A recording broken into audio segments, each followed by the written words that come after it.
Hello बच्चों, मैं लखन सैनी राजस्थान सरकार और वेदांता के CSR इनिशिएटिव ई कक्षा में आपका स्वागत करता हूं, जिसके टेक्निकल पार्टनर है मिशन ज्ञान।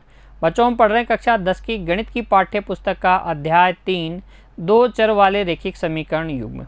भाग 6 में हम देखेंगे बच्चों प्रश्नावली 3.2 की प्रश्न संख्या 4 से 7 तक। भाग 5 में बच्चों मैंने आपको बता दिया था प्रश्नावली 3.2 की प्रश्न संख्या 1 से 3 तक। आज हम करेंगे आगे वाले प्रश्न 4 से 7 तक। देखिए बच्चों, प्रश्न संख्या 4, निम्न रैखिक समीकरणों के युग्मों में से कौन से युग्म संगत या असंगत हैं। क्या देखना है, कौन से युग्म संगत हैं और कौन से असंगत हैं। यदि संगत हैं तो ग्राफीय विधि से हल ज्ञात कीजिए। अगर संगत हैं तो ग्राफीय विधि से आपको क्या करना है, हल ज्ञात करना है। संगत असंगत कैसे देखते हैं बच्चों, वही हमारी तीन स्थितियाँ A1/A2 नॉट इक्वल B1/B2, फिर A1/A2 equal B1/B2 not equal C1/C2 और A1/A2 equal B1/B2 equal C1/C2। ये तीनों स्थितियों के माध्यम से हम ज्ञात करते हैं संगत है समीकरण निकाय या असंगत है। इस स्थिति में तो हमें समांतर सरल रेखा युग्म प्राप्त होता है, अर्थात कोई हल नहीं प्राप्त होता है। और जब समीकरण युग्म का कोई हल नहीं होता है तब हम उसको बोलते हैं असंगत। क्या बोलते हैं, असंगत। इस स्थिति में भी समीकरण निकाय क्या होगा, संगत होगा। इस स्थिति में भी समीकरण निकाय क्या होगा, संगत। लेकिन A1/A2 नॉट इक्वल B1/B2 के केस में अद्वितीय हल होते हैं, प्रतिच्छेदी रेखाएं प्राप्त होती हैं। यहाँ पर समीकरण निकाय संगत होगा, लेकिन संपाती सरल रेखा युग्म प्राप्त होगा, अनंत हल प्राप्त होंगे। आइए बच्चों, 1 बाय 1 प्रश्न संख्या 4 के सभी भाग करेंगे।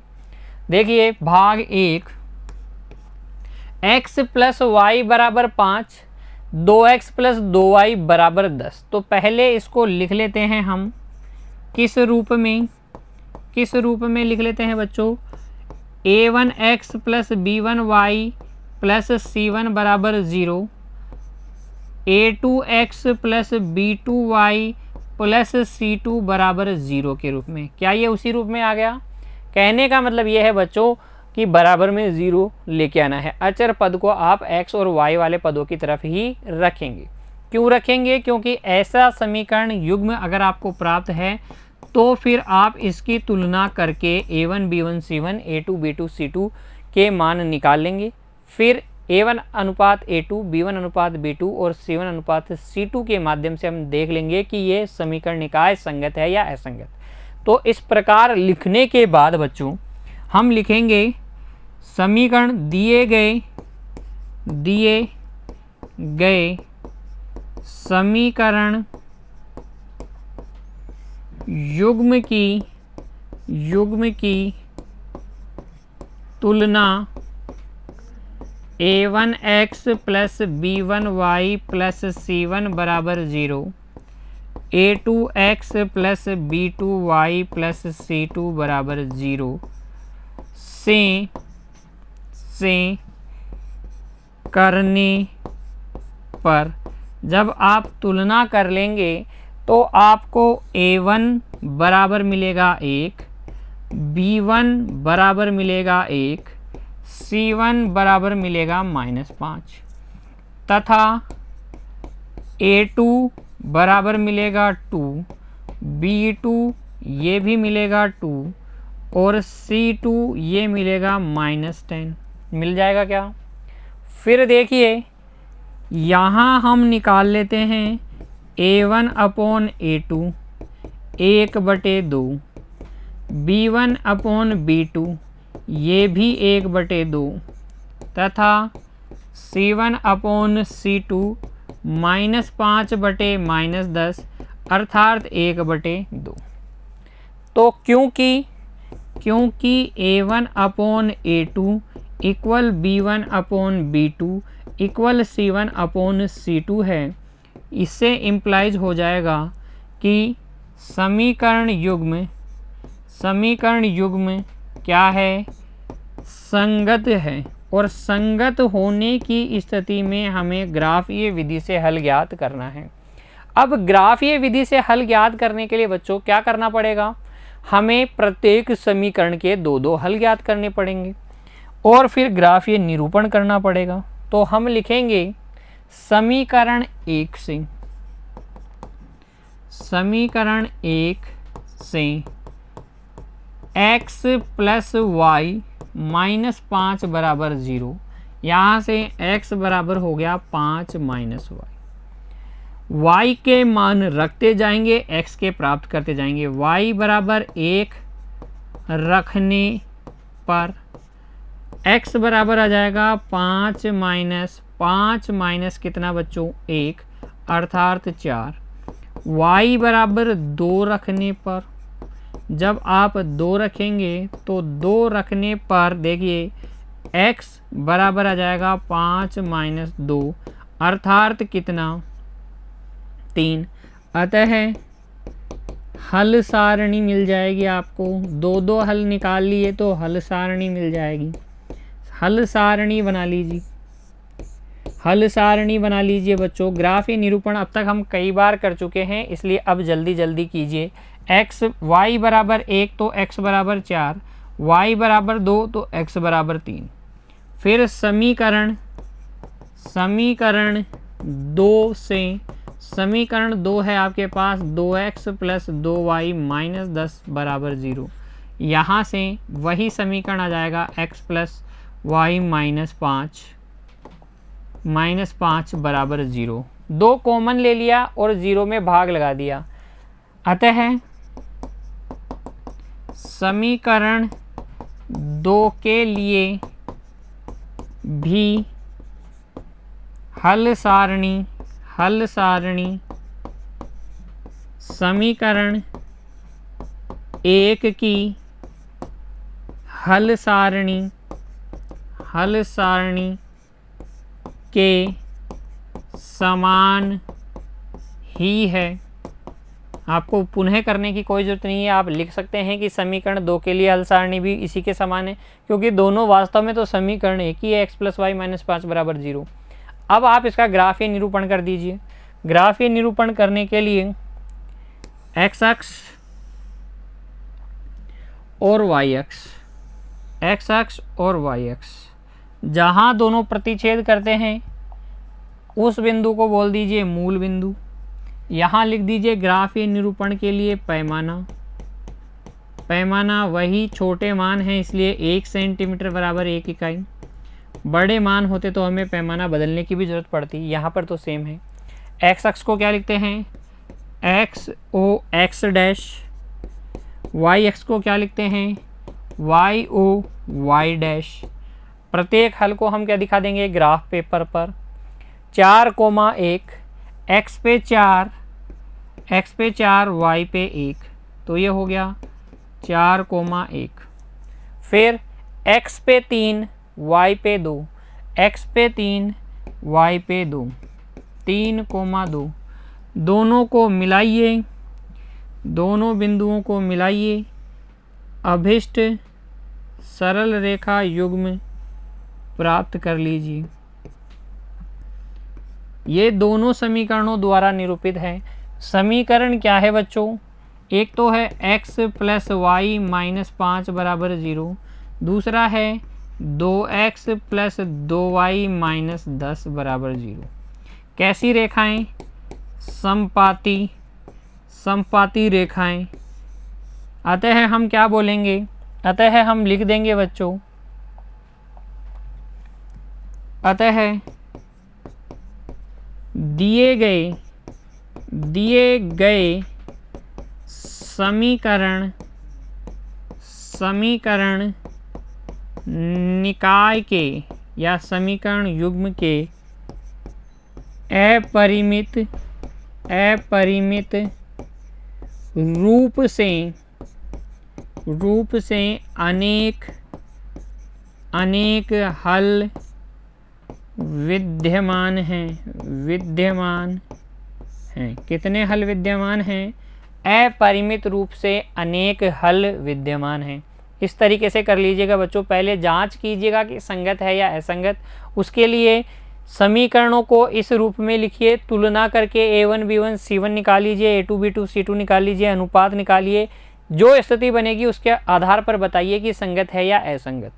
असंगत की स्थिति एक ही है, A1/A2 equal B1/B2 not equal C1/C2, समांतर रेखाओं वाला केस, कोई हल नहीं वाला केस।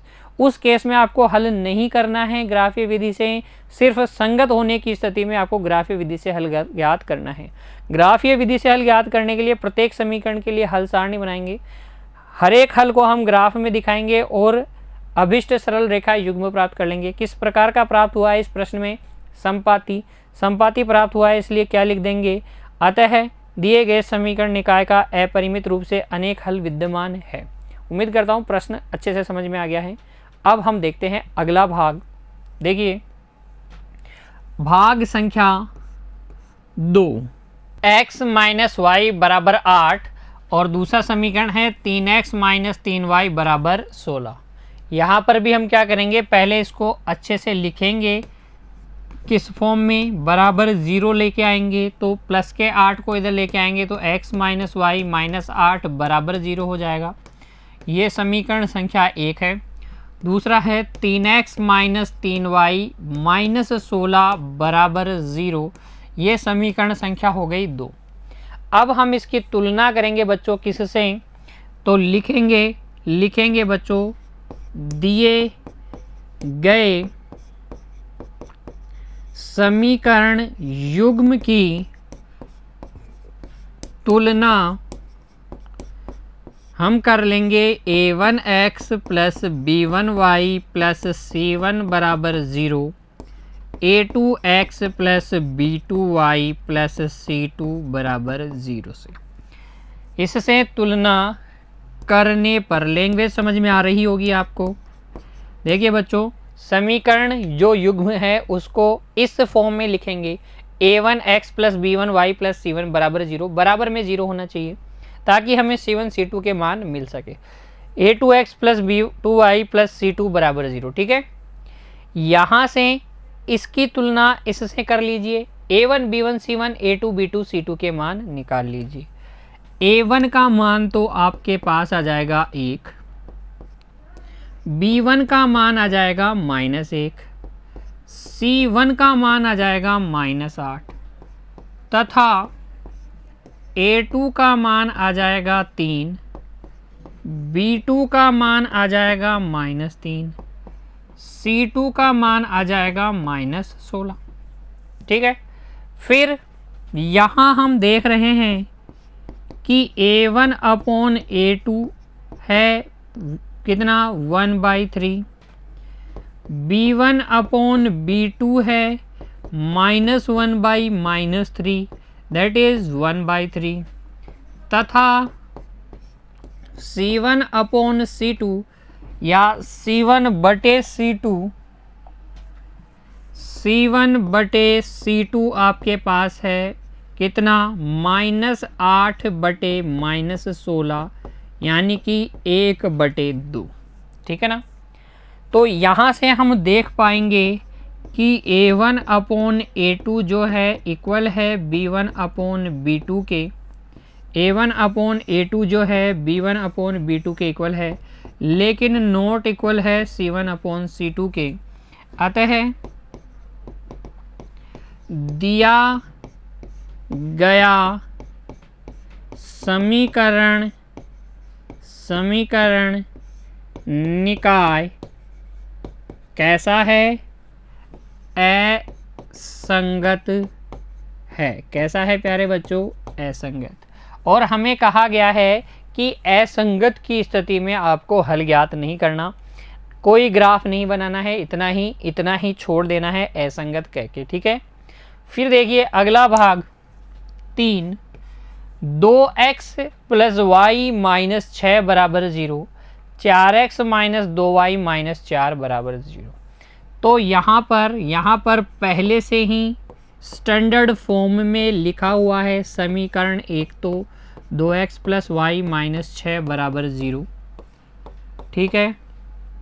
और ये है 4x माइनस 2y -4 बराबर 0। समीकरण संख्या 2 हम लिखेंगे दिए गए समीकरण युग्म की तुलना बच्चों a1x b1y प्लस c1 बराबर 0, a2x plus b2y plus c2 बराबर 0 से करने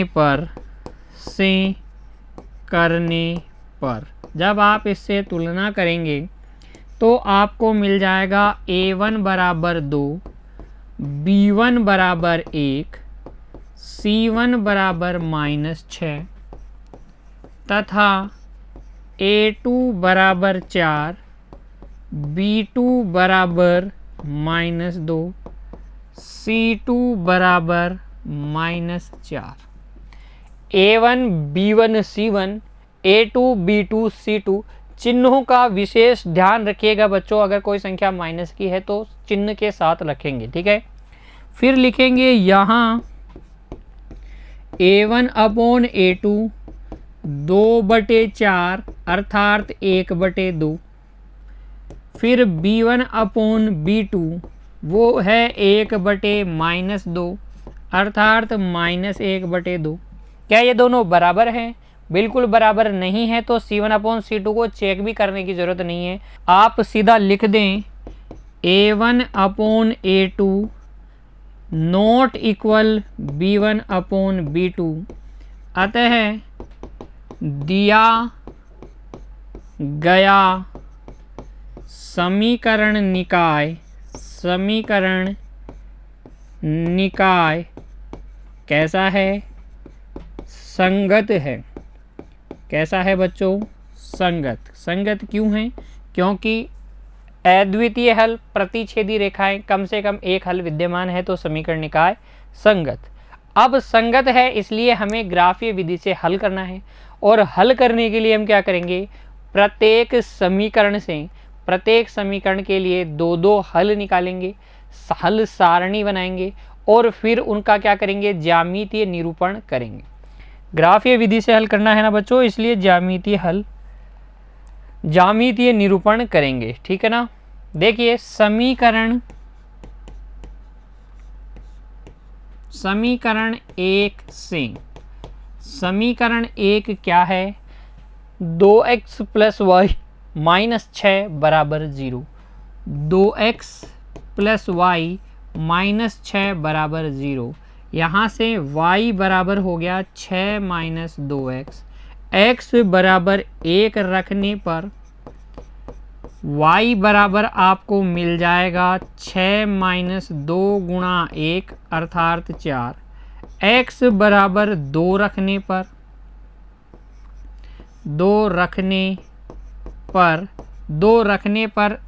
y बराबर आपको मिल जाएगा 6 - 2 गुणा 2 अर्थात 2, ठीक है। अतः हल सारणी क्या हो जाएगी? इस प्रकार की आपको मिल जाएगी। देखिए x के मान y के मान, x बराबर 1 रखा तो y बराबर 4, x बराबर 2 रखा तो y बराबर भी 2, x बराबर 2 रखा तो y बराबर भी कितना आया था? 2। ठीक यही काम किसके साथ करना है? समीकरण संख्या 2 के साथ। तो हम लिखेंगे समीकरण 2 से, समीकरण 2 को ले लीजिए। 4x - 2y - 4 बराबर 0। 4x - 2y - 4 बराबर 0।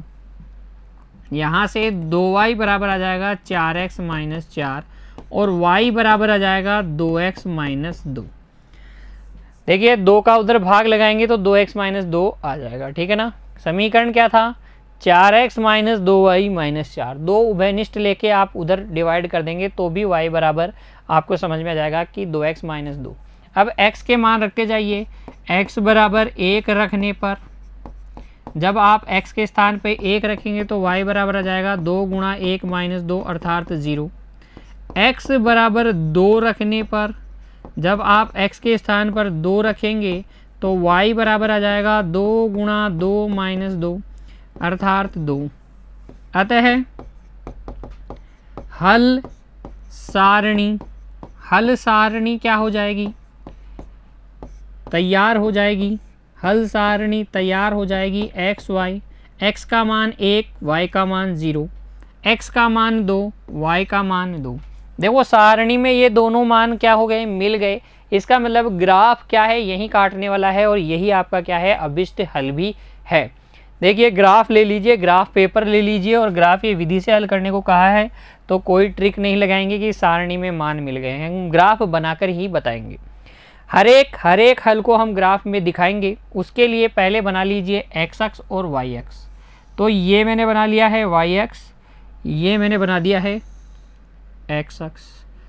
एक्स अक्ष एक्स डैश और वाई अक्ष को हम क्या बोलते हैं, वाई डैश। जहाँ दोनों अक्ष प्रतिच्छेद करते हैं उस बिंदु को क्या बोलते हैं, मूल बिंदु। फिर हम लिखेंगे पैमाना। पैमाना क्या है बच्चों, 1 सेंटीमीटर बराबर 1 इकाई। 1 सेंटीमीटर बराबर 1 इकाई।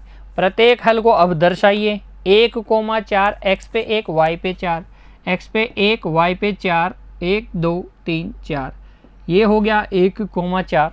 दूसरा हल है 2,2, ये हो गया 2,2, ये बिंदु हो गया 2,2, ये तो हो गया 1,4, ये वाला बिंदु हो गया 2,2।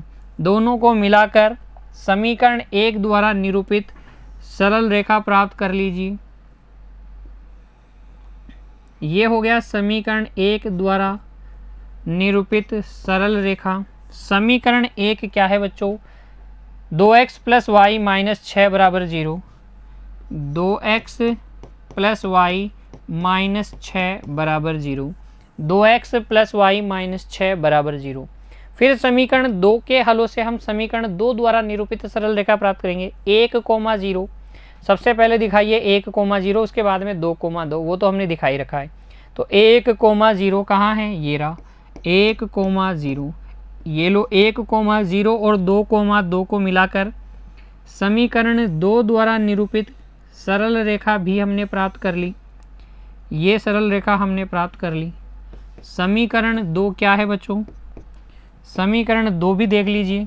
इस रेखा के ऊपर लिख देंगे हम 4x माइनस 2y माइनस 4, ये कौन सा है, 4x माइनस 2y माइनस 4 बराबर 0 का सरल रेखा। प्रतिच्छेद बिंदु क्या है, 2,2। अतः अभिष्ट हल हो जाएगा प्रतिच्छेद बिंदु का x निर्देशांक और y निर्देशांक। प्रतिच्छेद बिंदु देखिए बच्चों वो है 2,2, अतः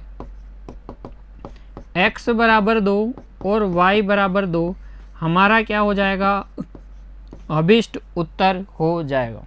तो इस तरीके से करना है आपको। पहले इन समीकरणों से तुलना करके a1 b1 c1 a2 b2 c2 के मान निकाल लें, स्थिति देख लें, संगत है तो ग्राफीय विधि से हल कर दें। उसके लिए ग्राफीय निरूपण करें। ग्राफीय निरूपण करने के लिए 2-2 हल निकालें। 2-2 हल निकालने के बाद में ग्राफ बनाए, जहां प्रतिच्छेद करे प्रतिच्छेद बिंदु लिख दें। x निर्देशांक x का हल, y निर्देशांक y का हल हो जाएगा बच्चों, ठीक है ना, कोई दिक्कत नहीं है। ग्राफीय निरूपण तो हमने कई बार कर लिया है, अब तो कोई दिक्कत नहीं होनी चाहिए। बस इतनी सी एक्स्ट्रा बात आपको याद रखनी है कि जहां प्रतिच्छेद करेंगे वो सारे बिंदु क्या होंगे, हमारे हल होंगे। प्रतिच्छेदी रेखाएं तो एक हल होगा और संपाती रेखाएं तो अनंत हल होंगे। और बच्चों अगर समांतर रेखाएं तो कोई हल भी नहीं होगा, अर्थात समीकरण निकाय असंगत होगा। इस प्रश्न में हमें असंगत को ग्राफीय निरूपण नहीं करना है, असंगत का ग्राफीय निरूपण नहीं करना। अगला भाग देखिए बच्चों, भाग 4 क्या है, समीकरण निकाय 2x माइनस 2y माइनस 2 बराबर 0, 4x माइनस 4y माइनस 5 बराबर 0। तो अगर मैं देखूं तो यहाँ पर a1 अपॉन a2 तो हो जाएगा 2/4 1/2, b1 अपॉन b2 अगर आप देखेंगे -2/-4 अर्थात 1/2, फिर C1/C2 अगर हम देखें तो -2/-5 अर्थात 2/5। ये दोनों बराबर हैं लेकिन इसके बराबर नहीं हैं, इसलिए समीकरण निकाय कैसा, असंगत।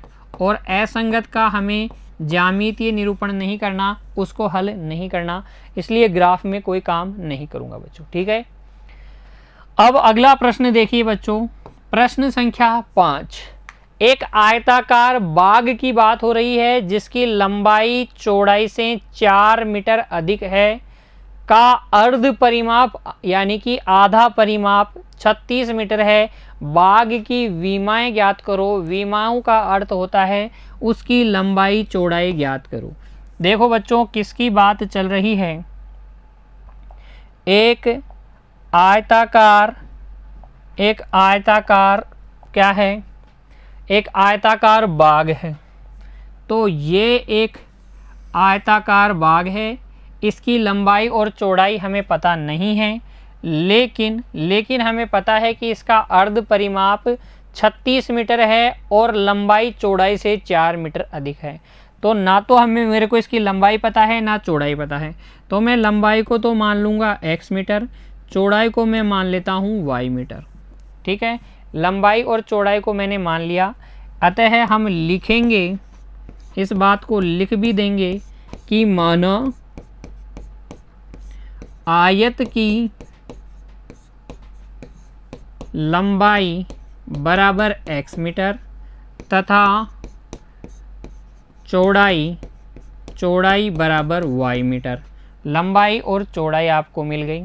फिर देखिए, क्योंकि प्रश्न में आपको दिया गया है कि जो लंबाई है चौड़ाई से 4 अधिक है, तो लंबाई अधिक है चौड़ाई से, तो चौड़ाई के अंदर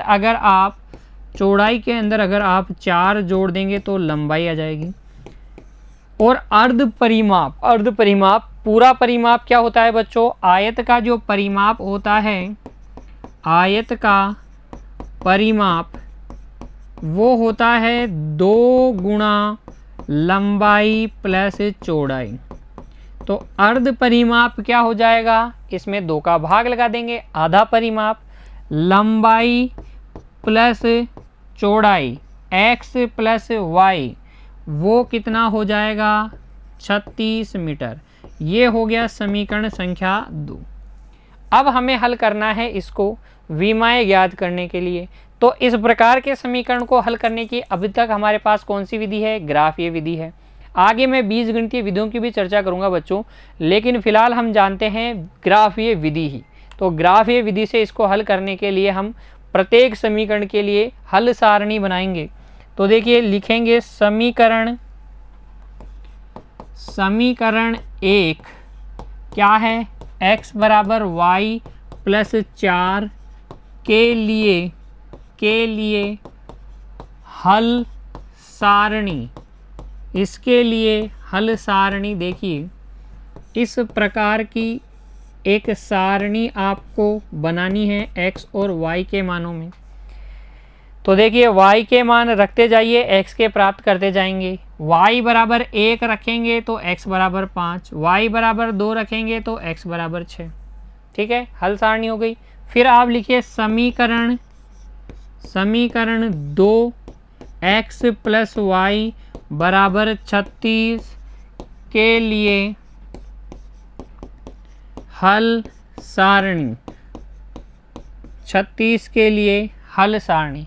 अब ध्यान दीजिए बच्चों, यहाँ पर अगर मैं छोटे मान रख रहा हूँ तो यहाँ पर तो उनसे काम नहीं चलेगा। देखो, अगर आप छोटे मान रखोगे 1 2 3 तो यहाँ पर कितना आएगा 30 35 इस तरीके के मान आएंगे, तो आप क्या कीजिए, थोड़ा दिमाग लगाइएगा और इसमें भी आप थोड़े बड़े बड़े मान निकाल लीजिए। किस प्रकार के मान निकाल लीजिए, थोड़े बड़े बड़े मान निकाल लीजिए। देखिए, अगर आप रखते हैं y के स्थान पर 10 तो x के स्थान पर कितना आ जाएगा 14।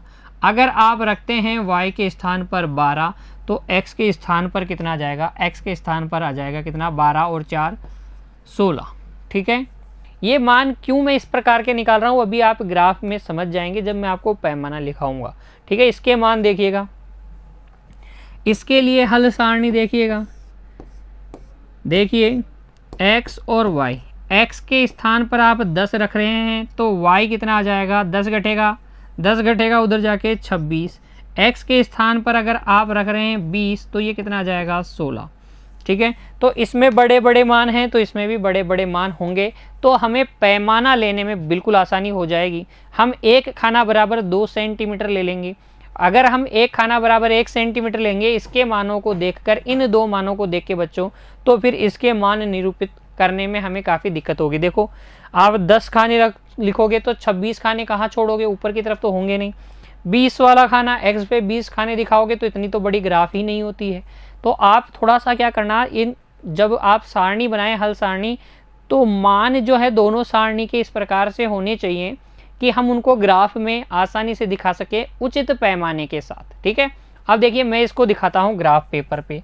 ग्राफ पेपर ले लीजिए, ग्राफ पेपर ले लीजिए, x अक्ष और y अक्ष बना लीजिए।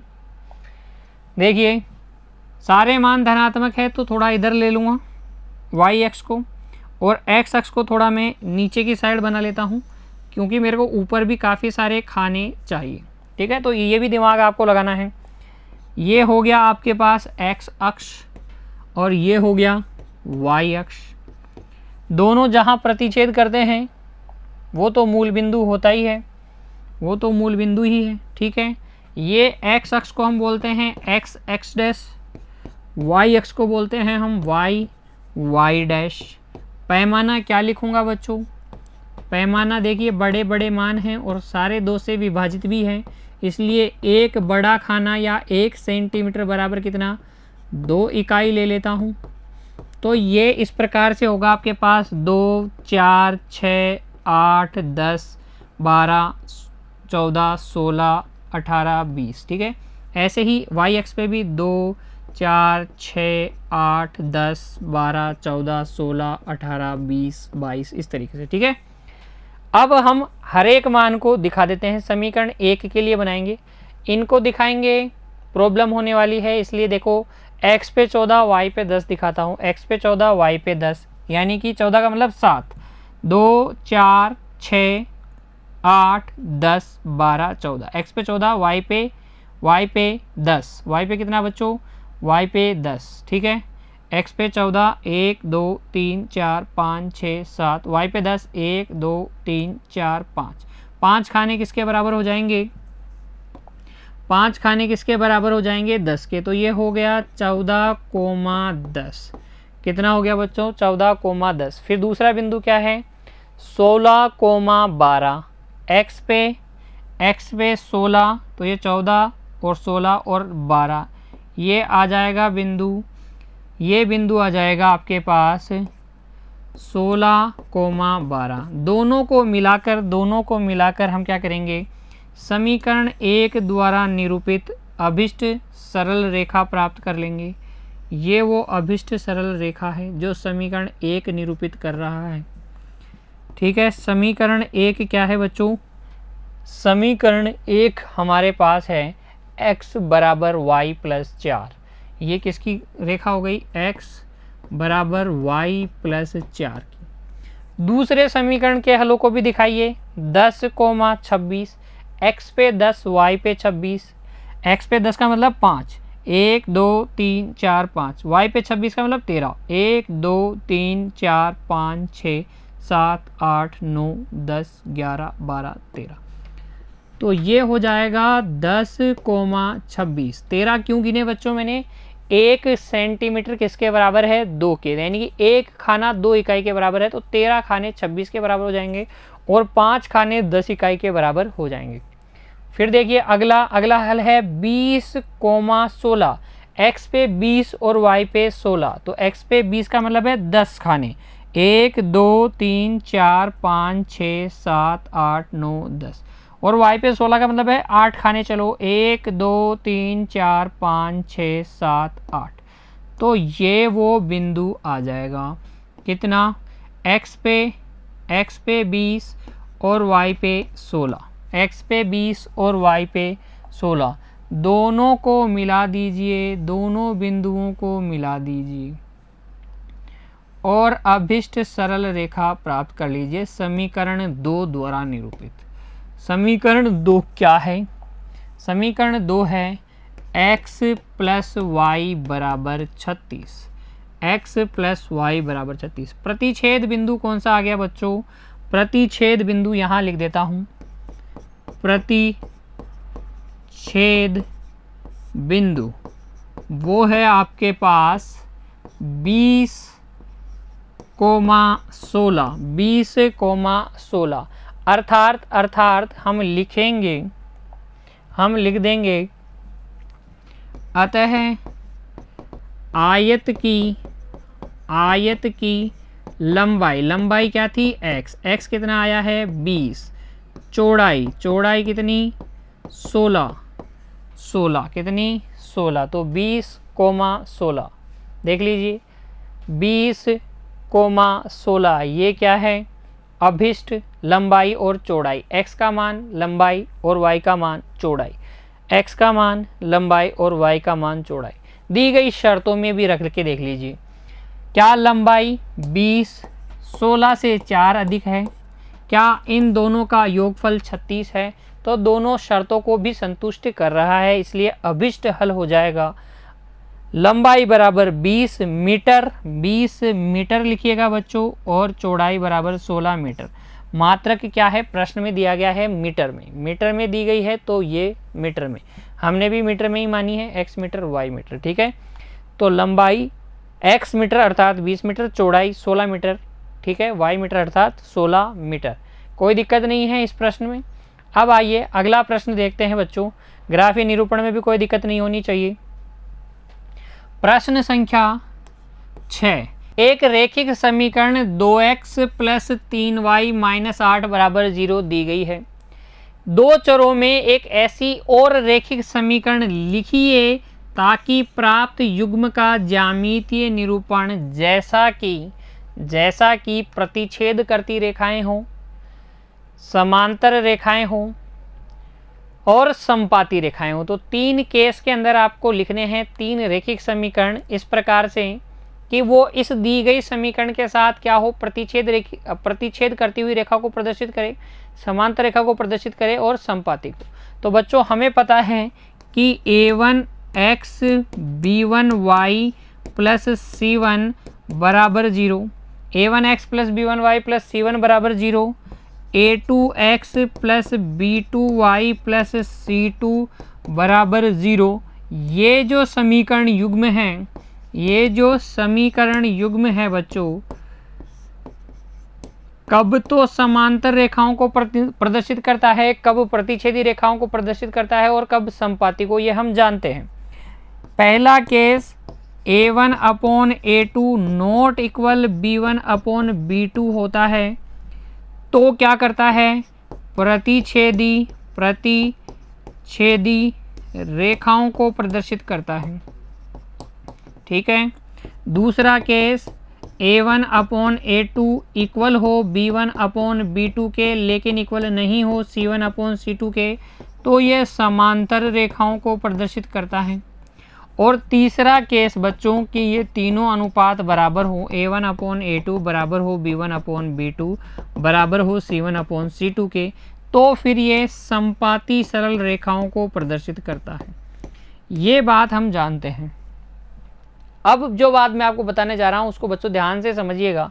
अगर आपके पास एक समीकरण है ax plus by plus c बराबर 0, इसके साथ प्रतिच्छेद करती हुई सरल रेखा का समीकरण आपको निकालना है, तो कुछ मत कीजिए, x और y के जो गुणांक है उनको बदल दीजिए, x और y के गुणांकों को बदल दीजिए। b की जगह a की जगह b लिख दीजिए। bx plus ay plus c बराबर 0। ये दोनों हमेशा क्या करेंगे? हमेशा प्रतिच्छेदी रेखाओं को निरूपित करेंगे, जबकि a बराबर b नहीं हो। a बराबर b नहीं होना चाहिए बच्चों। तो देखिए a/b b/a के कभी भी बराबर नहीं होगा, सिर्फ एक ही बार बराबर होता है जब ये दोनों बराबर हों, है ना, a का मान और b का मान बराबर हो। तो प्रतिच्छेदी रेखाओं के लिए आप क्या करेंगे? गुणांक बदल देंगे। समांतर रेखाओं के लिए आप क्या करेंगे? समांतर, इसके समांतर रेखा अगर आपको निकालनी है तो ए एक्स प्लस बी वाई को एज इट इज रहने दें, सिर्फ सी की जगह बदल दें। क्यों बदल दें? अरे भाई A1 upon A2 B1 upon B2 बराबर हो गया कि नहीं? C1 अपॉन C2 बराबर नहीं होगा अगर आप C अपॉन D करेंगे।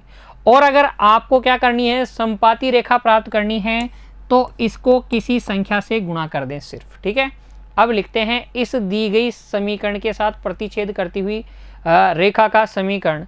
तो पहली स्थिति में हम हल में लिखेंगे दी गई रेखा या दी गई रैखिक समीकरण 2x प्लस 3y माइनस 8 बराबर 0 के साथ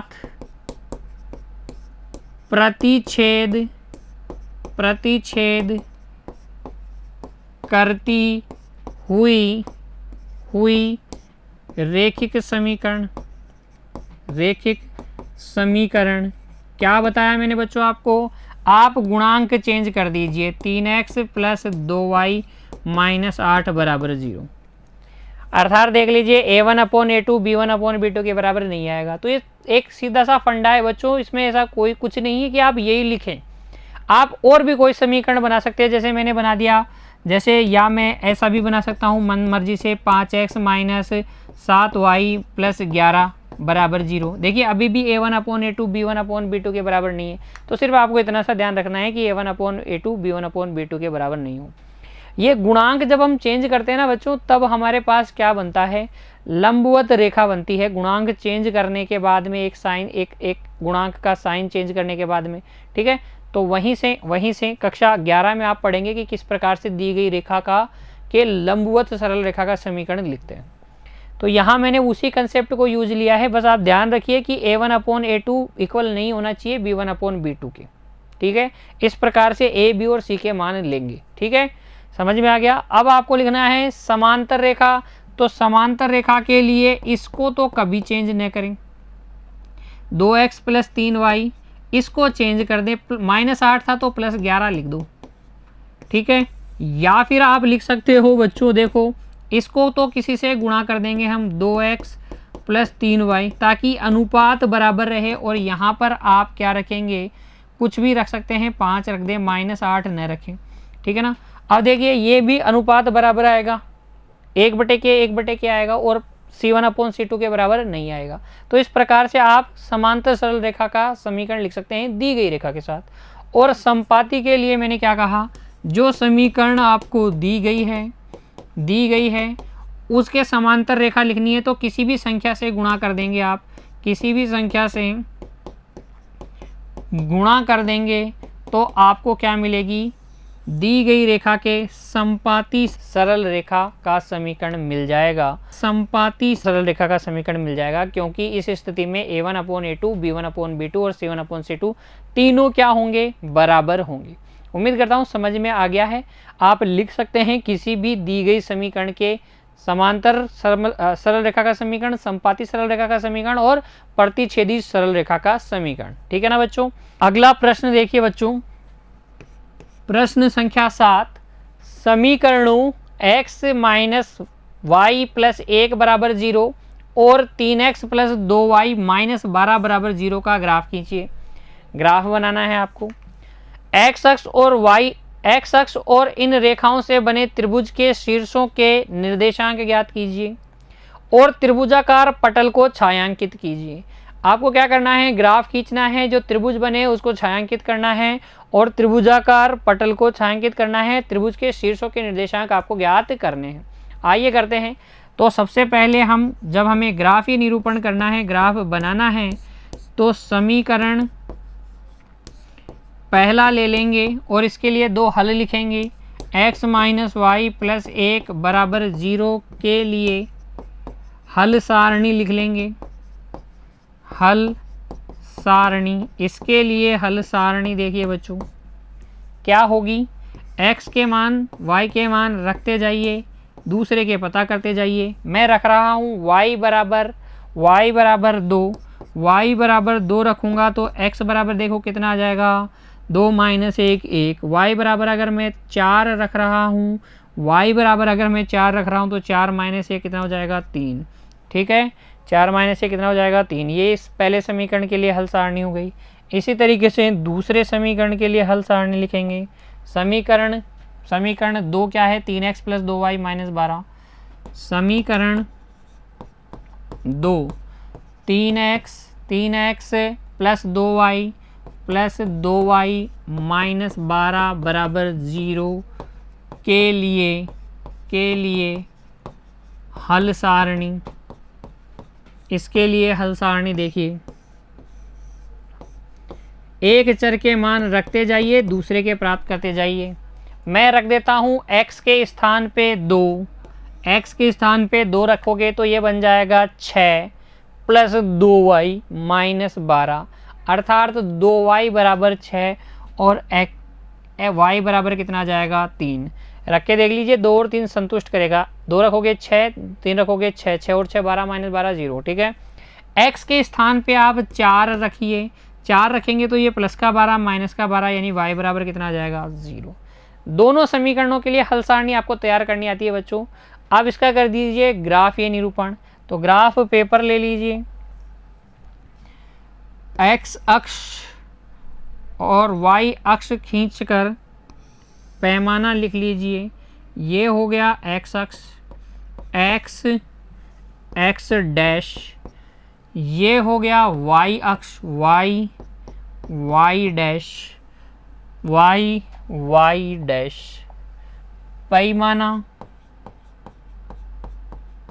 वही अपना फेमस वाला 1 सेंटीमीटर बराबर 1 इकाई।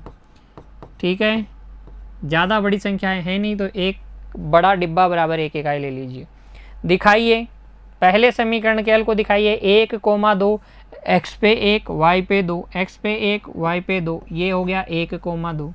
दूसरा है 3,4 x पे 3 y पे 4, x पे 3 y पे 4, ये हो गया 3,4। दोनों को मिलाकर सरल रेखा खींच दीजिए। दोनों को मिलाकर सरल रेखा खींच दीजिए। ठीक है, ये समीकरण 1 द्वारा निरूपित सरल रेखा आ गई। फिर दूसरे समीकरण के हल है 2,3 x पे 2 y पे 3, ये रहा 2,3, ये बिंदु है 2,3। फिर दूसरा है 4,0 x पे 4 y पे 0, x पे 4 y पे 0। दोनों को मिलाकर सरल रेखा खींच दीजिए। दोनों को मिलाकर सरल रेखा खींच दीजिए। इस प्रकार से आपको एक सरल रेखा मिल जाएगी जो समीकरण 2 द्वारा निरूपित है। ये समीकरण 2 द्वारा निरूपित है। ठीक है, ये समीकरण 2 द्वारा निरूपित है। प्रत्येक समीकरण को भी लिख देंगे हम, x माइनस वाई प्लस 1 बराबर 0। ये तो है x माइनस वाई प्लस 1 बराबर 0। ये किसकी है, ये दूसरा समीकरण 3x plus 2y, 3x plus 2y minus 12 बराबर 0। तो आपने क्या कर दिया है, दोनों समीकरणों का ग्राफ खींच दिया है। ग्राफ खींचना था, पहला काम हो गया है। फिर अगला काम क्या है, x अक्ष और इन रेखाओं से बने त्रिभुज के शीर्षों के निर्देशांक ज्ञात कीजिए। x अक्ष और इन रेखाओं से बने त्रिभुज के निर्देशांक ज्ञात कीजिए। तो देखिए मैं क्या करता हूँ, पहले छायांकित करता हूँ उस भाग को।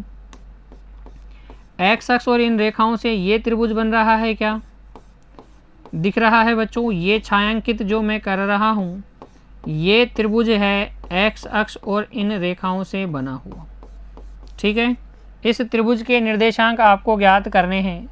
तो अगर मैं देखूं तो ये तो हो गया, ये वाला निर्देशांक -1,0, ये वाला है 4,0 और ये वाला बिंदु कितना है 2,2,2। कितना है 2,2 नहीं 2,3 बच्चों, 2,3। तो तीनों शीर्ष आपको मिल गए हैं। अभिष्ट त्रिभुज के शीर्ष लिखिए। अभिष्ट त्रिभुज के शीर्ष कौन कौन से हैं, -1,0, 4,0 और तीसरा शीर्ष है 2,3, 2,3 बच्चों। तो ये तीनों शीर्ष हो गए। इन रेखाओं और एक्स अक्ष से बने त्रिभुज के। समझ में आ गया आपको? उम्मीद करता हूँ प्रश्नावली 3.2 का सारे सवाल अब आप कर सकते हैं, कहीं कोई दिक्कत नहीं होगी बच्चों। अगर आपको कहीं दिक्कत होती है तो एक बार वीडियो पुनः देखिए और अपनी समस्याओं को सोल्व करने का, हल करने का प्रयास कीजिए बच्चों। अभ्यास करते रहिए, खुश रहिए। धन्यवाद।